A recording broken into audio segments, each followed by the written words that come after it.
Hey Preston, this is a demo video for you for your Gullwing. I just finished this up tonight. I'm actually going to tonight put just a little bit of JB Weld on this recharge port that I put inside your clamp switch here and let it sit overnight. That way it stays in place. But I didn't want to wait until it cured and tomorrow to get this video out to you so that you could see that it's all done.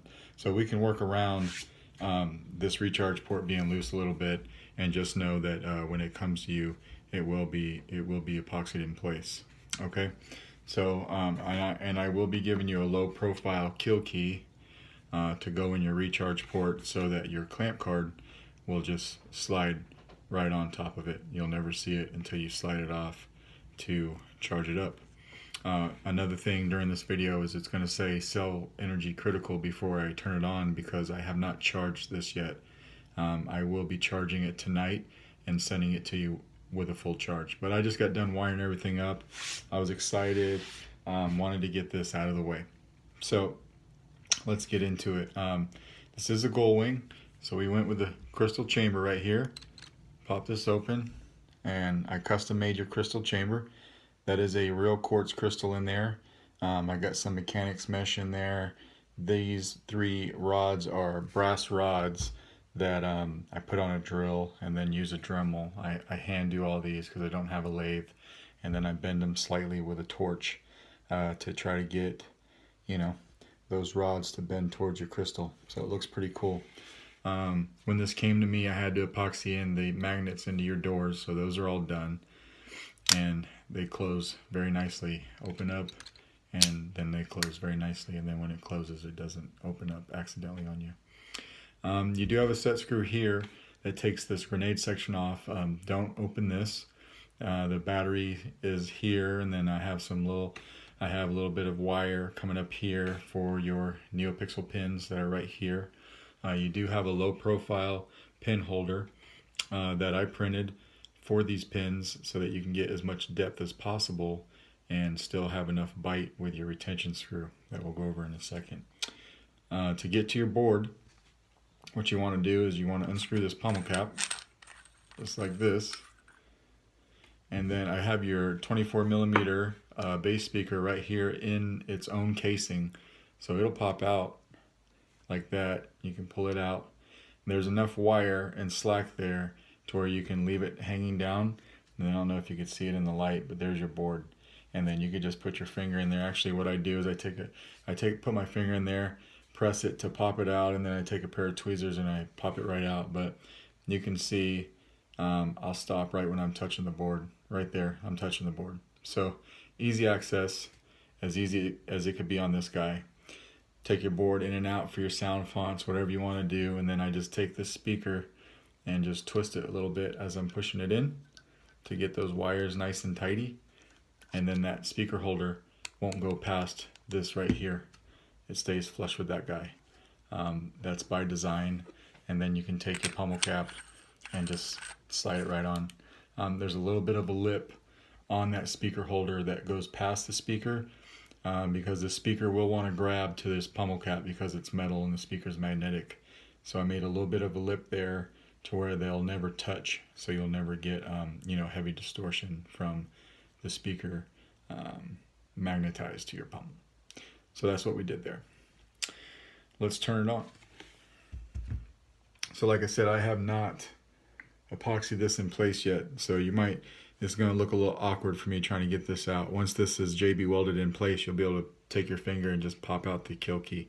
But for now, I need to I got to get it out carefully. I got to pull the kill key while leaving the recharge port in its place. So we'll just do that real quick. And it didn't quite work. That recharge port wants to come up. I just didn't want to wait to get through this video, man. It's an easy fix, really. I've got a feeling that things are about to get pretty nasty around here. So once you pull that, you'll get that sound. Your front button towards the emitter is your activation, and then your back button here is your auxiliary. So it will say cell energy critical because it needs to be charged, but we'll turn it on, then you can. Cell energy critical. And you got your LEDs working. Everything's looking good there. Crystal chamber, looking good there. When I hold down your auxiliary for blade lockup, you can see it mimicking the crystal. And then with this, when you want to change color of your blade, actually let's turn it off first. I don't have a full length blade, but I have a little test blade that we're going to put in here. So to get to your retention screw, what you want to do is this whole thing will unscrew if you let it. So what you want to do is grab onto the copper piece, because you just want to twist your emitter cap off. When you take that off, your set screw or your blade retention screw is actually hidden on the inside. So we'll make sure that's out of the way. We will make sure that when it makes contacts with the pins, it's pressed all the way down. And we'll give your blade a little bit of a bite here with the retention. And then once it gets a good bite, just take your emitter cap, slide it all the way past your blade and back on, and then you can just loosely screw it on.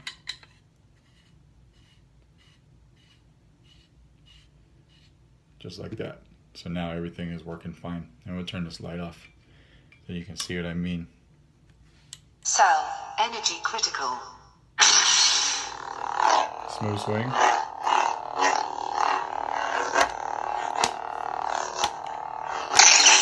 Flash on flash. Tap for blaster deflex. Hold for blade lockup. And of course, everything I do to the blade, your crystal is going to mimic that.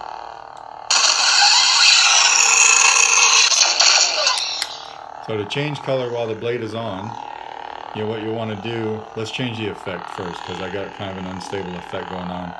You want to hold your auxiliary button and twist your wrist, but keep the auxiliary button held down. Spectrum. Keep holding it. Blade profiles. Now you can let go.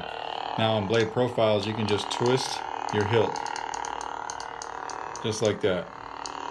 And you have about 20 different profiles on here or so. But I'm going to go with a solid one. Just tap a button when you find one that you like. And then when you want to change color, hold down the auxiliary and twist your wrist and then let it go. Spectrum. Let it go. Now you can twist the hilt again. 4 different colors. Now we got to go with a green on this one. Well, we had green, so let's find something else. Let's go with a red. Just because when you find one that you like, tap a button. Then you'll notice you have a red blade and you have a red crystal.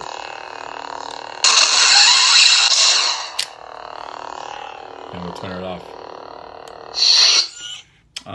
So a lot of aftermarket fonts that you buy is going to have music to play in the background. So just double tap the activation button.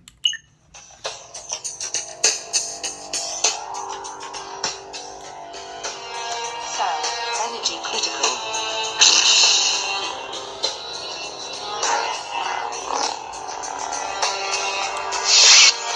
When we turn the music off, just double tap the activation again.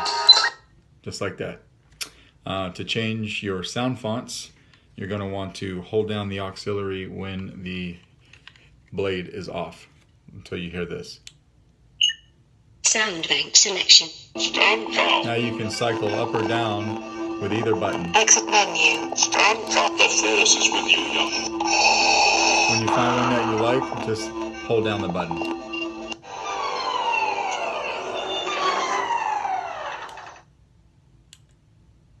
Cell energy critical. There you go.